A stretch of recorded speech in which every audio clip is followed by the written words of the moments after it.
পুজো আসবে আসবে এই ফিলিংটাই আলাদা।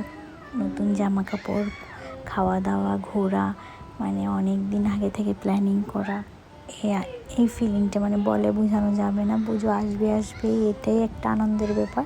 বাট এবারের পুজো আমাদের কাছে আরও বেশি স্পেশাল, কারণ এবার আমরা মা বাবা হয়েছি, প্লাস আমাদের বেবি আমাদের সঙ্গে পুজো দেখেছে, অনেক এনজয় করেছি। হয়তো বা আগের মতো এত ঘুরতে পারিনি, সারা রাত জেগে পুজো দেখতে পারিনি, বাট যতটুকু পুজো দেখেছি, যতটুকু বের হয়েছি, মানে আমাদের কাছে অনেক বেশি প্রিসিয়াস মোমেন্ট ওইগুলা। কারণ বেবিকে নিয়ে প্রথম পুজো, ও এনজয় করেছে, আমরাও করেছি।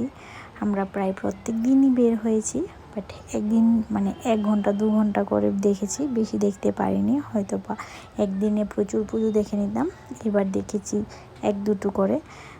বন্ধুবান্ধবদের সঙ্গে আড্ডা দিতে পারিনি, ঘুরতে পারিনি, ভালোভাবে খাওয়া দাওয়া করতে পারিনি বের হয়ে, কিন্তু যতটুকু করেছি আমাদের কাছে মানে অনেক বড় একটা পাওনা। আমাদের সন্তকে নিয়ে পেরেছি, যতটুকুই করেছি, চেষ্টা করেছি ওকে নিয়ে বের হবার, যতটুকু পেরেছি আমরা ওকে নিয়ে বের হয়েছি।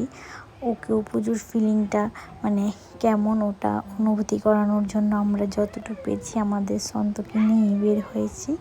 এটা ছিল আমার ষষ্ঠী লুক। কেমন হয়েছে অবশ্যই জানাবে।